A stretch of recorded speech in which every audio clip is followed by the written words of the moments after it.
Bom dia, meus irmãos queridos.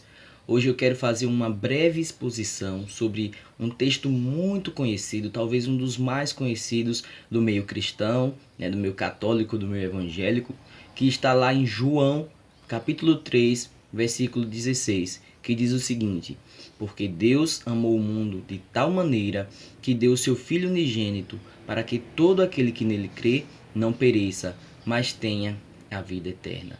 Gente, esse versículo ele está tão comum, ele é tão mencionado, ele é usado em encontros, de ministérios na igreja, em campanhas, em vigílias. Ele é um texto tão comum que infelizmente hoje nós passamos muitas vezes por ele de forma batida e não nos atentamos ao que quer dizer profundamente o seu conteúdo. Hoje eu quero passear por ele, mas não de uma forma turística. Vamos passar aqui por João 3,16 e simplesmente dizer que Deus ele ama o mundo porque ele ama o mundo. Não, mas eu quero passar por esse texto hoje como exploradores. Imagine um suco de laranja em que você espreme naquele espremedor e consegue tirar todo o suco, todo o caldo daquela laranja.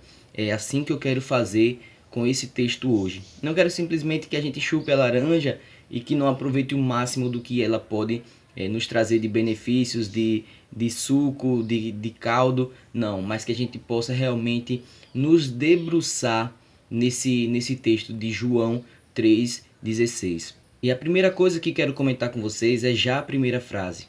Deus amou o mundo. Isso é muito fascinante, isso é muito surpreendente. Não porque Deus não fosse amor, não porque Deus não tivesse a capacidade de amar.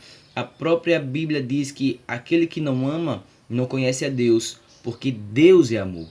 Então Deus ele não tem muito amor. Ele é o próprio amor que se encarnou através de seu Filho. Mas esse texto, irmãos, ele não é só, simplesmente maravilhoso porque Deus amou o mundo, ele olhou para a terra e amou o mundo simplesmente porque ele é amor. Não. Esse texto ele fica maravilhoso quando nós paramos para pensar quem são essas pessoas que são alvos do amor de Deus. São pessoas que não mereciam, são pessoas que são indignas, são pessoas que merecem de fato o inferno, pessoas que merecem não estar na glória de Deus, porque a Bíblia vai falar lá em Romanos 3:23 que todos pecaram. Todos foram afastados da glória de Deus, dessa presença gloriosa de Deus, da comunhão com Deus. Essas pessoas são aquelas pessoas que mancham a santidade de Deus. Essas pessoas são aquelas pessoas que outrora eram alvos da ira de Deus, que não merecem nada, mas que conseguem tudo através da graça de Deus e desse amor, porque Deus amou, é o que diz esse texto. Isso é maravilhoso porque isso não diz respeito a quem nós somos, mas diz respeito a quem Ele é. Muitos pregadores gostam de dizer que somos o centro de Deus porque Deus ele enviou seu Filho por nós. Mas não, isso não diz respeito a nós. Nós somos miseráveis, somos pecadores, somos indignos, manchamos e ferimos a santidade de Deus dia após dia. Mas isso diz respeito a Deus, a Jesus Cristo e seu Filho. Portanto, é coerente e correto dizer que não somos o centro, mas o centro é o próprio Deus, é o próprio Cristo, é o seu sacrifício, é a cruz. Porque nada fizemos para merecer. Não é pelo fato de que Deus olhou para a terra e viu seres tão especiais, tão seres tão amáveis, a ponto de que ele disse, olha, vale a pena enviar o meu filho e morrer por esse povo, porque, olha, de fato, tem gente perversa lá, mas tem gente que é legal. Não! Quando Deus ele olha para a terra, ele não vê seres que simplesmente pecam muito. Quando Deus ele olha para a terra, ele vê só um bolo de pecado. Mas mesmo assim, ele envia o seu Filho simplesmente porque Deus é amor. E por isso que esse texto ele é tão gracioso, ele é tão maravilhoso, ele é tão completo e ele é tão profundo. Porque não é simplesmente dizer que Deus amou como eu amo. Não. Deus amou pessoas repugnantes, pessoas abomináveis. Não éramos seres amáveis e ainda não somos, pecamos muito, pecamos todos os dias, mas Deus, ele nos ama simplesmente por quem ele é. Esse amor meus irmãos, ele não quer dizer que Deus nos ama porque somos bonitinhos, porque somos perfeitos, mas simplesmente é a essência do caráter de Deus, um amor que não se consegue explicar.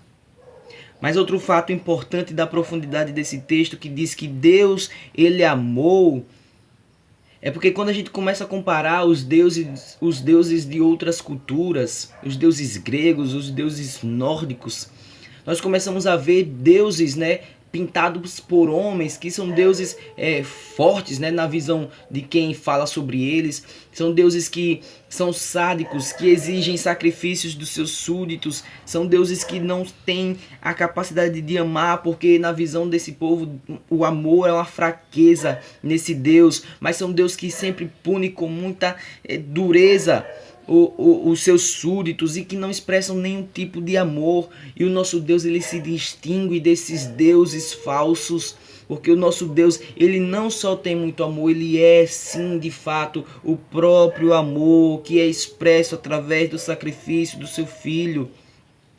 No livro de Romanos, lá no capítulo 5, vai dizer que Deus, ele demonstra o seu amor para conosco pelo fato de ter Cristo Jesus morrido pelos nossos pecados, morrido por nós, sendo nós ainda pecadores. Então, irmãos, podem se sentir amados. Você não é amado por Deus porque você tem uma boa casa ou porque não tem. Porque você tem um bom carro porque não tem. Porque você tem uma boa saúde ou porque você não tem. Porque você tem um bom emprego ou porque você não tem. Não, nada disso diz respeito ao amor de Deus. A essência do amor de Deus é Cristo ter sido enviado, ter se voluntariado para morrer por nós. É essa a prova fundamental e cabal do amor de Deus para conosco, para essa humanidade caída e depravada. E esse versículo ele vai continuar. Deus amou o mundo.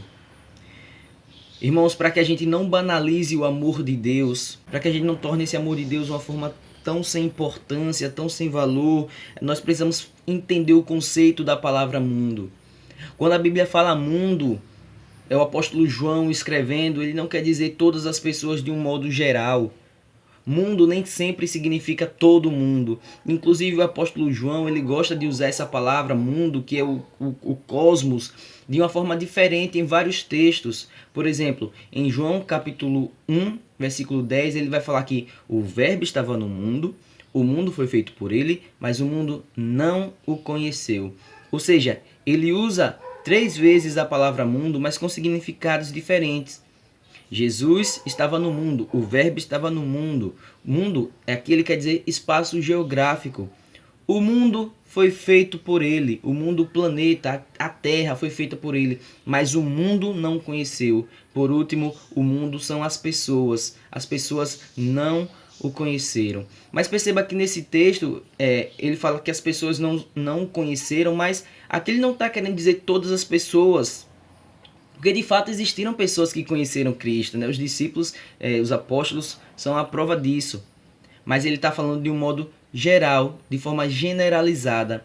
E bem assim ele vai dizer em João 3,16, quando ele fala que Deus amou o mundo, ele não quer dizer cada pessoa de forma específica. Deus amou cada pessoinha aqui da terra.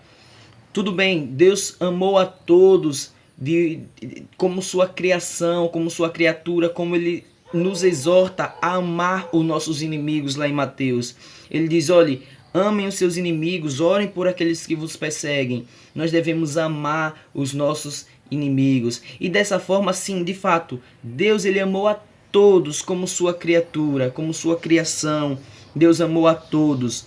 Mas o amor sacrificial a ponto de entregar Jesus Cristo para morrer por nós é o amor de pai para com seu filho. Dessa feita, Deus não amou a todos, Deus amou apenas aqueles que creem em seu nome, aqueles que cumprem os seus mandamentos. Mais para frente, lá em João 14, ele vai dizer que aquele que guarda os seus mandamentos, esse é o que ama a Deus. E aquele que ama a Deus será amado pelo Pai, e Deus se manifestará a ele. Ou seja, esse amor sacrificial a ponto de entregar o seu filho para morrer pelos seus pecados não foi estendido a todas as pessoas. Quando João fala mundo nesse texto, ele quer dizer que Cristo ele morreu para todas as raças, todos os povos, todas as classes sociais, mas não para cada pessoa em si, cada indivíduo específico. O que eu quero dizer é que Deus, Jesus Cristo, ele morreu pelo Brasil, mas ele não morreu por cada brasileiro. Haverá brasileiros que irão para o inferno? Infelizmente teremos sim. Terá africanos que irão para o inferno?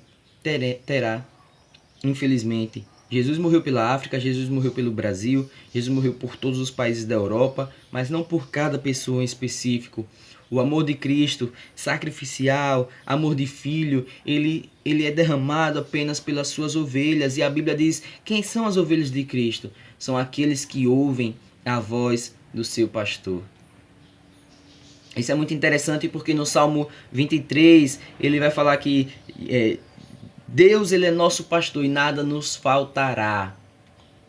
Ele está trazendo essa palavra no sentido de que como Deus ele é nosso pastor, nós não sentiremos falta de nada. Nada vai nos faltar. Jesus ele nos dá a sensação de completude, de satisfação já nele.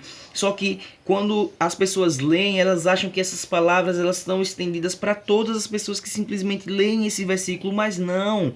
Essa palavra ela se estende apenas às ovelhas, porque quem não ouve a voz do pastor não pode ser considerado ovelha desse rebanho. Portanto, quando a Bíblia diz que o Senhor é nosso pastor, essa palavra ela é direcionada àqueles a quem Cristo chamou segundo a sua vontade. A Bíblia vai falar isso lá em Romanos, no capítulo 8, que a todos quanto ele escolheu, a esses chamou. Também predestinou, também justificou e também glorificou para sermos conformes à imagem de seu Filho Jesus Cristo. Mas esse texto ele continua. Deus amou o mundo de tal maneira. Amados irmãos, o apóstolo João que escreve esse texto, que escreve essa linda passagem, ele não consegue encontrar palavras para descrever o amor desse Deus que é feito de forma tamanha, a ponto de Cristo se esvaziar, abandonar sua glória, abandonar o seu jeito de Deus, de Espírito e encarnar em uma humanidade caída. Ele não era caído, mas ele passou a viver e a conviver entre seres caídos. Ele abriu mão de sua glória, ele esvaziou-se. E essa forma de amar, o apóstolo João, ele não consegue encontrar palavras para definir, a ponto de ele dizer, olha, Deus amou o mundo de tal maneira. Em outras palavras, Deus amou o mundo de uma forma que eu não consigo explicar. Veja, João ele não diz que Deus ele amou o mundo como uma mãe ama o seu filho. Isso seria insuficiente, isso seria pouco. João ele não diz que Deus amou o mundo como um filho entregaria a vida pelo seu próprio pai. Por quê? Porque isso seria pouco. Deus ele é tão maravilhoso que ele entrega seu filho, e não é simplesmente o fato de entregar seu filho, é por quem que ele entregou seu filho. Faria todo sentido, talvez, você conseguisse voluntariar para morrer, ou se entregar de uma forma muito dolorosa para morrer por aquela pessoa que você ama. Qual pai que não pularia numa piscina para salvar o seu filho que estava se afogando? Isso faria todo sentido, porque essas pessoas são alvos do nosso amor, são pessoas amáveis, são pessoas que nós conseguimos enxergar virtudes nela, mas Deus ele nos amou de uma tal maneira a ponto de morrer por pessoas abomináveis. Deus ele amou o mundo de tal maneira, de uma forma inexplicável, com um amor inesgotável, e não há nada que você possa fazer para que você seja alvo desse amor, porque Deus ele olhou para você e ele não encontrou virtude nenhuma, ele simplesmente te amou de uma forma inexplicável e de uma forma cabal, de uma vez por todas. Não há nada que você possa fazer para perder esse amor. Não há nada que você possa fazer para merecer esse amor. Não há nada que você possa fazer para obter esse amor. Porque tudo diz respeito a Ele. E só a Ele. Deus amou o mundo de tal maneira que deu o seu Filho unigênito. Que beleza desse texto. Porque a Bíblia vai falar em João que Deus ele amou o mundo e entregou o seu Filho unigênito. Deus ele só tinha Jesus Cristo como filho, mas ele entregou o seu próprio filho com amor sacrificial. E qual que é a beleza desse texto? É porque nós encontramos mais para frente na Bíblia que hoje Jesus Cristo, por causa do seu sacrifício, ele não é mais o filho unigênito do Pai. Ele agora é o primogênito. Ele é as primícias dos que dormem. Ele agora está em corpo glorificado e nós agora somos co-herdeiros com Cristo. Somos filhos por adoção por causa do sacrifício e da entrega voluntária de Cristo por nós. Somos parte agora da família de Deus. Cristo morreu por nós a ponto de que ele não é mais o seu filho unigênito, ele agora é seu filho primogênito, porque ele é o primeiro de muitos irmãos. Hoje somos filhos. A Bíblia vai falar também lá em João, no seu primeiro capítulo, que a todos quanto o receberam, deu-lhes o poder de serem feitos filhos de Deus. Deus ele nos adotou por meio do sacrifício de Jesus Cristo. Porque Jesus Cristo morreu e se entregou, nós fomos adotados, recebemos uma herança incorruptível que ninguém pode mais roubar. Ninguém mais pode tirar de nós, porque foi dada pelo próprio Cristo e foi comprada com o amor do próprio Pai.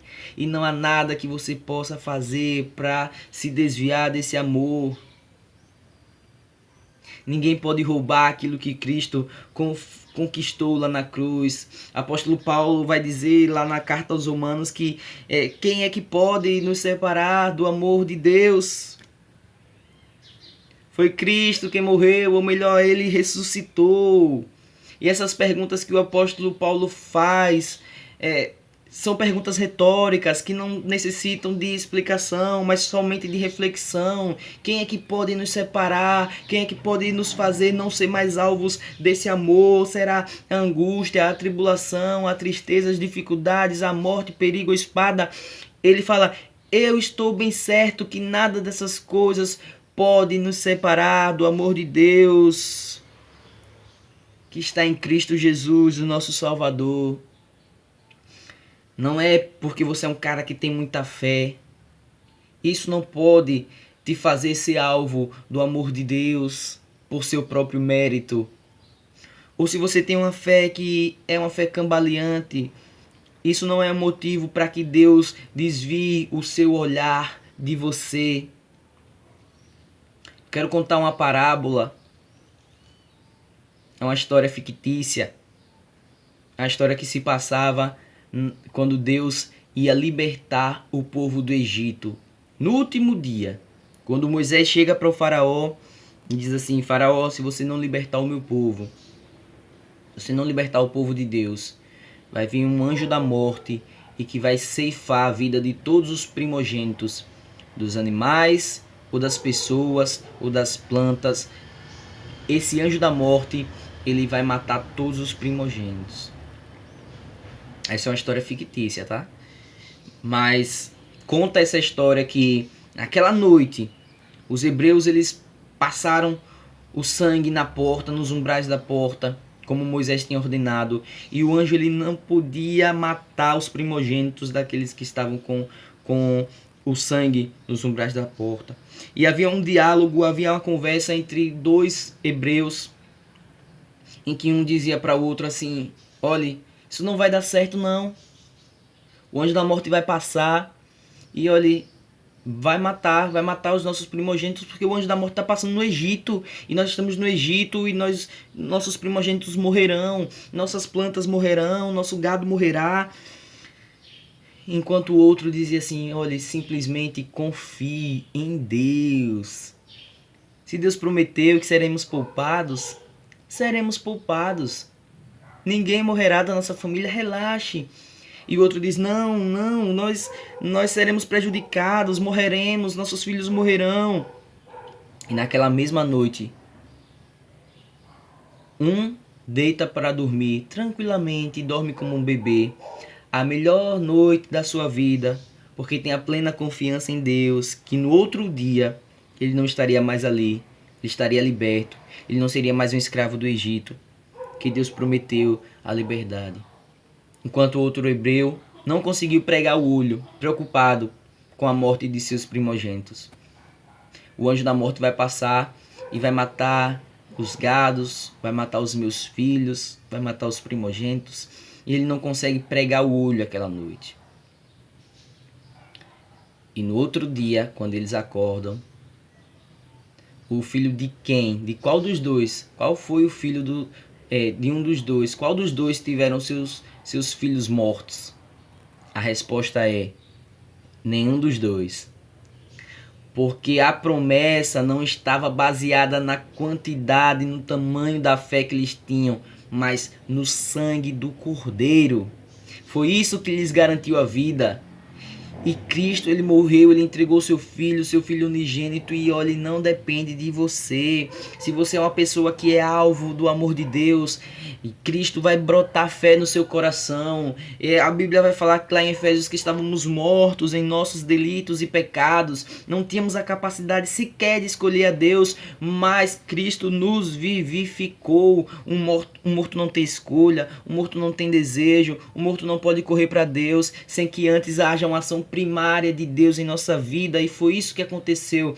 Ele nos vivificou. A morte de um trouxe vida a muitos, porque Deus amou o mundo de tal maneira que entregou o seu Filho unigênito, para que todo aquele que nele crê não pereça. Todos aqueles que confessam Jesus como seu único e suficiente Salvador são aquelas pessoas que são alvo do amor do Pai, do amor de Deus, do amor incondicional. Você não é alvo desse amor porque você creu, mas você creu porque você é alvo desse amor. Cristo te amou e colocou fé no seu coração e te libertou do império das trevas, como diz lá em Colossenses, no seu capítulo 1, versículo 13, que diz que Deus nos libertou do império das trevas e nos transportou para o reino do Filho de seu amor. Não foi porque você creu, ele não olhou para a terra e disse: olha, essa pessoa crê em mim, então meu filho vai morrer por ela. Não, pelo contrário, Cristo olhou, Jesus olhou para a terra, Deus olhou para a terra e disse assim: olha, ninguém crê em mim, mas eu vou enviar meu filho e meu filho fará com que a fé brote no coração dessas pessoas. Foi essa a sequência dos fatos, foi isso que aconteceu. Nem o fato de crer em Deus é mérito seu, mas foi por causa do amor de Cristo, que diz que todo aquele que nele crê não pereceria. Não pereceremos por causa da misericórdia de Deus. Deus é gracioso e também é misericordioso, e quero que você entenda que essas palavras, elas não são sinônimos. Graça é uma coisa, misericórdia é outra coisa. A graça de Deus é um presente, né? É um favor imerecido. Graça de Deus é quando você não merece algo, você não merece nada, mas Deus te dá pela sua graça. Isso é graça, você não merecia, mas Deus te deu. Deus é gracioso, isso é graça. Você não merece, mas Deus te dá. Mas misericórdia é diferente. Misericórdia é quando você merece alguma coisa e Deus não te dá. Todos nós, sem exceção, merecíamos ir para o inferno. Merecíamos morrer. merecíamos a condenação eterna pelos nossos pecados afrontosos diante da santidade e da majestade de Deus. Merecíamos. Mas Deus, ele não nos dá por causa da sua misericórdia. Ele não imputou a nós os nossos pecados, mas ele jogou no seu filho. E a Bíblia diz que a Deus agradou moê-lo, fazê-lo enfermar, levou o pecado de muitos naquela cruz, morreu e nos justificou. A nossa dívida hoje está quitada. Tudo está pago, já está pago. Somos alvos da misericórdia de Deus, somos alvos do amor de Deus, somos alvos da graça de Deus, dessa graça soberana e maravilhosa que é o amor de Deus derramado em favor de todos os homens. Porque Deus amou o mundo de tal maneira que enviou o seu Filho unigênito para que todo aquele que nele crê não pereça, mas tenha a vida eterna. Quando o apóstolo João vai falar de vida eterna, irmãos, ele não quer dizer que simplesmente viveremos para sempre. Viveremos para sempre. Mas a beleza desse texto não está simplesmente no fato de que seremos imortais, mas pelo fato de estarmos com Cristo. Qualidade de vida, vida em abundância. Nada aqui na terra pode se comparar com a glória que nos espera, que o apóstolo Paulo diz. Nenhum sofrimento pode ser comparado com a glória que haverá de vir sobre nós. Vida eterna é isso, é vida em abundância, é estar com Cristo, porque não adiantaria nada, seria muito superficial, seria supérfluo estarmos nos céus se Cristo não estivesse lá. A beleza da nossa salvação não está no fato de irmos para o céu. A beleza da nossa salvação está no fato de estarmos com Cristo. Quando os discípulos eles começam a se angustiar porque eles esperavam o Messias que iria redimir Israel, que iria libertar Israel das garras opressoras de Roma.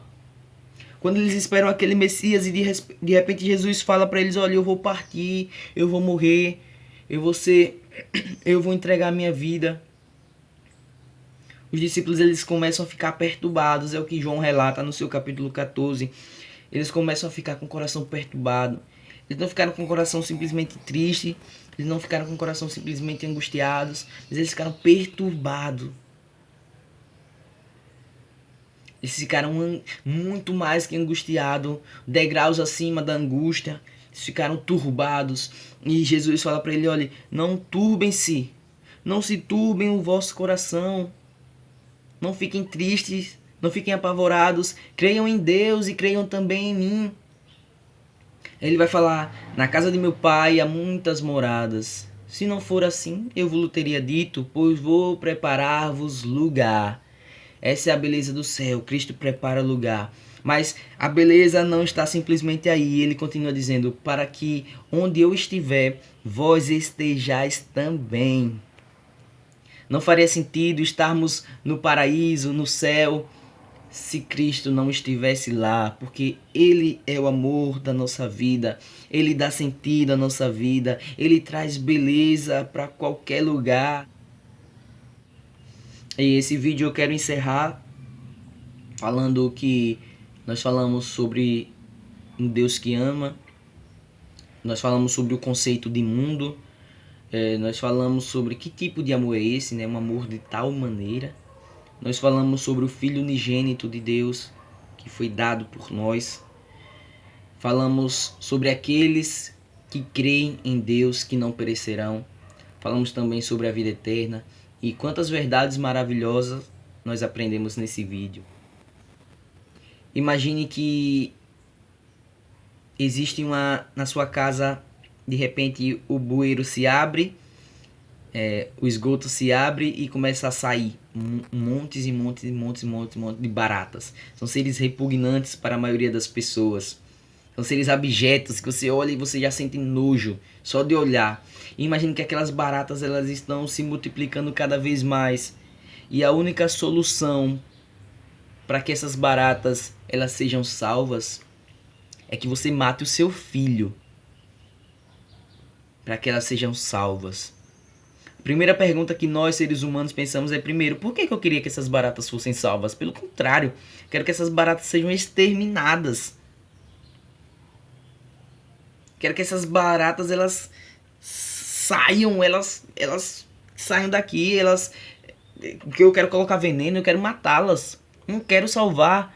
E o pior, imagine você ter que matar o seu filho para salvar aquelas baratas. Mas pior ainda, antes de você matar o seu filho, você primeiro precisa transformá-lo numa barata. E você vai ter que deixar ele conviver com aquelas baratas, seres repugnantes. E pior ainda, quem vai matar o seu filho são essas próprias baratas, através da sua ordem. Irmãos, que história triste, que história inconcebível na nossa mente. Mas foi justamente isso, em uma escala infinitamente mais elevada, que aconteceu. Jesus, ele abriu mão da sua glória para se transformar numa barata, para morrer por uma barata, seres repugnantes. Deus, ele é o Deus que foi capaz de amar essas baratas. Essas baratas sou eu e também é você. Somos partes do problema. Um problema sem solução, humanamente falando. Mas essa solução, ela foi dada, ela foi encontrada na cruz de Cristo. Eu agradeço a todos que permaneceram até o final. E eu creio que com toda essa explanação expositiva, nós conseguimos fazer um belo suco de laranja, não foi? Que Deus abençoe, que você compartilhe essa palavra com o máximo de pessoas que você puder. Um cheiro no coração e até a próxima.